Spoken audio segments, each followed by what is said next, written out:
رکعت اکیلی پر. جی ٹھیک ہے بہن. السلام علیکم. جی وعلیکم.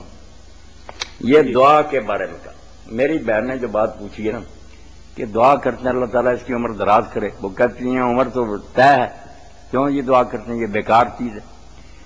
اگر اس بات کو ہم پھیلائیں نا کہ دعا نہیں کرنی چاہیے کیونکہ طے، پھر تو کسی بات کی بھی دعا نہیں کرنی چاہیے. رزق بھی کہیں کیوں مانگتے ہیں، وہ تو طے ہے کتنا ملے گا. عمر بھی طے ہے، تندرستی بیماری کا کیا مانگتے ہیں وہ بھی طے ہے کہ یہ اس کو بیمار کا ہر شاید جو ہے اس کی پلاننگ تو ہو چکی ہے، پھر تو دعا کا سلسلہ ہی ختم ہو جائے گا. ایسی بات نہیں، اللہ نے اس تقدیر میں یہ رکھا ہے کہ اگر یہ شخص دعا کرے گا تو اس کی عمر بڑھا دی جائے گی. یہ سمجھ لیں. مولانا انور شاہ کشمیری رحمۃ اللہ نے کئی لوگ کہتے ہیں تقدیر بدل جاتی، بدلتی نہیں، تقدیر کا حصہ ہے وہ بدلنا. حالانکہ نہیں بدلی کہ اللہ کو پتہ نہیں تھا، اب ہمارے کہنے پر بدلی، خود اسی میں لکھا ہوا تھا کہ یہ صدقہ کرے گا بدل دی جائے گی، یہ دعا کرے گا بدل دی جائے گی. تو وہ لکھتے ہیں کہ کشمیر کے ایک راجا نے اس کا نام بھی لکھا، پہلے ڈوگروں سے پہلے مسلمان حکمران ہوتے تھے. السلام علیکم. السلام علیکم جی. وعلیکم السلام. سے بات کروا دیں. مولانا سن رہے ہیں آپ کی بات. بات کریں نا آپ. میں شالیمار سے روبینہ بول رہی ہوں. میرا سوال آپ سے ہے کہ یہ جو خواب آتے ہیں اس میں نبی پاک کی زیارت ہو تو کسی کو بتانا چاہیے یا نہیں؟ صلی اللہ علیہ وسلم. نہیں بتانا چاہیے. بچی رسول کریم علیہ السلام کی زیارت ہو تو اس سے زیادہ مبارک اور خوشی کی خبر کیا ہے. آپ دوسروں کو بتائیں، آپ بھی خوش ہوں، لوگوں کو بھی بے شک بتائیں. بتانے صرف وہ خواب نہیں چاہیے جو ڈراؤنے ہوں. ڈراؤنے خواب جو آتے ہیں نا جن سے آدمی پریشان ہوتا، کبھی اونٹ پیچھے لگا ہوا، کوئی سانپ ہے کاٹنے لگا، ایسے خواب حضور نے فرمایا یہ صرف شیطان کی طرف سے ڈراوے ہیں، ان کا ذکر نہیں کرنا چاہیے. اور جب ایسا خواب دیکھے تو پہلو بدل دے، جس پہلو پر سویا دوسرے پہلو سو جائے، اور 3 مرتبہ بائیں طرف تھو تھو کرے اور اعوذ باللہ من الشیطان الرجیم بھی 3 بار کہے. انشاءاللہ کوئی نقصان نہیں اس خواب کا ہوگا. اس کا مطلب ہے کہ اچھا خواب آئے اور بتانا چاہیے، بالکل بتانا چاہیے، مگر بتانا انہیں کو میری بچی چاہیے جن کو اپنا خیر خواہ سمجھے. کئی حاسد لوگ ہوتے ہیں نا، وہ بھی برا مناتے ہیں، اچھی خواب سے جل جاتے ہیں. ہو سکتا ہے اس حسد میں وہ یوسف علیہ السلام کے بھائیوں جیسی کوئی شرارت کرے. انسان ہے. یہی بات یعقوب علیہ السلام نے کہی تھی، بیٹا انہیں نہ بتانا، انسان کا دشمن ہے شیطان، ان کے دل میں جذبات بھڑکا دے گا. اور ایسا ہی ہوا. کہاں تک معاملہ پہنچا. دوستوں کو، خیر خواہوں کو بتائے، ان کو بھی اپنی خوشی میں شریک کرے، دشمنوں اور حاسدوں سے پرہیز ہی کرے. مولانا یہ کیسے طے ہوگا کہ جس نورانی شکل کو دیکھا ہے وہ اللہ کے نبی صلی اللہ علیہ وسلم کی ذات مبارک ہے؟ ہاں یہ بات کیونکہ بچی نے نہیں پوچھی تھی اس لیے میں نے نہیں اس کا ذکر کیا. ویسے اس کو سمجھ لینا چاہیے. نام لیا جاتا ہے کہ یہ نبی پاک بیٹھے ہوئے ہیں. یہ بچی سمجھ لیں، یہ بات بڑی خوشی کی بات اگر ایسا، مگر اس میں خطرہ بڑا. جی اچھا، تھینک یو جی مولانا صاحب. اللہ فضل فرمائے. بہت خطرہ. اتنے لوگ گمراہ ہوئے. تھوڑی سی اس کی وضاحت. وضاحت میں کر دوں. اللہ پناہ دے. یہ تو شیطان کی بہت بڑی گھات ہے. جی السلام علیکم. وعلیکم السلام. جی مولوی صاحب سے سوال ہے جی پوچھیے بھائی. روزے کی حالت میں میاں بیوی کے درمیان صحبت کے علاوہ اور کیا چیزیں منع ہیں؟ کچھ بھی منع نہیں ہے، صحبت بھی منع ہے، مگر یہ چیزیں آہستہ آہستہ میرے بھائی صحبت تک لے جاتی ہیں، خاص کر جوانی کے زمانے میں. اور کتنے لوگ ہیں جو اپنے روزے برباد کر بیٹھے ہیں، اب کفارے پوچھتے پھرتے ہیں. اس لیے جیسے امام مالک نے موطا میں درج کیا کہ بہت صحابہ کرام کہتے تھے یار خطرے کی بات ہے، دور رہو، پرہیز کرو. ایسا کرتے کرتے بوسو کنار پھر برباد ہی ہو جاؤ. اور ہو جاتے ہیں لوگ. بچنا ہی چاہیے نا، اپنے آپ کو روکنا چاہیے. ویسے اس سے روزہ ٹوٹتا نہیں، روزہ صحبت سے ٹوٹتا. جی شکریہ. ہاں تو بات چل رہی تھی خواب کی. یہ جو قادیانی ہے نا ہمارے ساتھی، گمراہ ہو گئے، انہوں نے ایک سیٹ ہی تیار کیا. یہ دیکھیں. السلام علیکم. السلام. جی رمضان شریف کے بعد آپ کی ٹائمنگ کیا ہوں گی؟ یہ تو آپ ہی بتائیں گے نا بھائی. جی ہم نے تو ابھی کچھ بھی طے نہیں کیا. بس دعا کریں رمضان اللہ تعالیٰ سے کہ یہ سلسلہ کسی نہ کسی طور پر چلتا رہے، لیکن فی الحال اس کے بارے میں کوئی شیڈول نہیں ہے کہ آپ کو بتا. ابھی تو اسکیم جو ہے نا صرف رمضان مبارک کے خاتمے تک. بھائی یہ اللہ تعالیٰ سے دعا تھی کہ یہ رمضان جو ہے نا خیر و عافیت سے بالکل ایام معدودات کی طرح گزر جائے. تو بشارات احمدیہ ان کتابوں کا نام یہ ہے.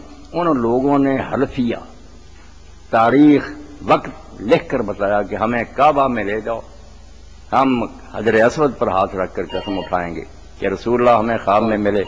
آپ نے کہا کہ غلام احمد. السلام علیکم. ہلو جی السلام علیکم. وعلیکم السلام. آپ بیٹھے؟ جی پوچھیں. ہاں جی ہاں پوچھیں نا, میں بیٹھا ہوں. بھائی ہاں جی. یہ فون ہی تب سنتے ہیں جب مولانا تشریف فرما ہوں, یہ بات ذہن میں رکھیں. اچھا سر, یہ آپ سے پوچھنا کہ اگر ایک آدمی دے کے دونوں ہاتھ کٹ چکے ہوں, ہلو جی سن رہے ہیں, تو وہ کیا کر سکتا ہے, یعنی کہ ہلو جی سن رہے ہیں بات کے آپ دونوں ہاتھ بات کٹ گئے. مکمل کریں نا. آپ ہیلو بات تو ہو پوری گیا. کریں نا. تو وہ غسل کر سکتا ہے؟ غسل کر سکتا ہے. غسل میں کیا رکا, وضو کی اب بات آپ نے پوچھنی تھی کہ جب اس کے ہاتھ ہی نہیں ہے, کٹے ہوئے ہیں, وہ کیا کرے؟ وہ پٹیاں بندھی ہوئی ہیں. پٹیاں بندھی ہوئی ہے, ہاں تو نہ ان کو نہ دھوئے, بالکل نہ دھوئے. نہیں غسل نماز پڑھ سکتا ہے. غسل جو ہے نا اگر ہو سکتا ہے ممکن ہے تو کرے, ورنہ اگر بھیگ جانے کا اندیشہ تو غسل نہ کرے, تیمم کر لے. تیمم کر لے, اس سے اس کی نماز سب کچھ درست ہو جائے گا.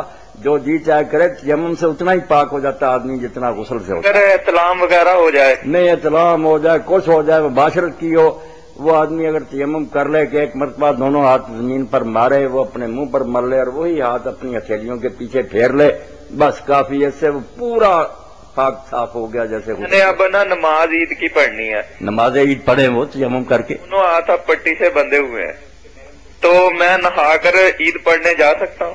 نہا کر آپ عید پڑھنے جا سکتے ہیں, مگر دیکھیں نا اگر وہ پٹیاں وغیرہ بھیگ جائیں اور آپ کو کوئی نقصان پہنچے تو اس سے بہتر ہے تیمم کر لیں. اور اگر کسی طرح ہو سکتا ہے کہ بچ جائیں یہ ہاتھ بھی بھیگنے سے اور آپ نہا لی نہیں, کر لیں, شاباش. تیمم کا کیا طریقہ ہے؟ تیمم کا طریقہ تو میں نے بتایا کہ بسم اللہ کہہ کر دونوں ہاتھ زمین پر لگانے ہیں.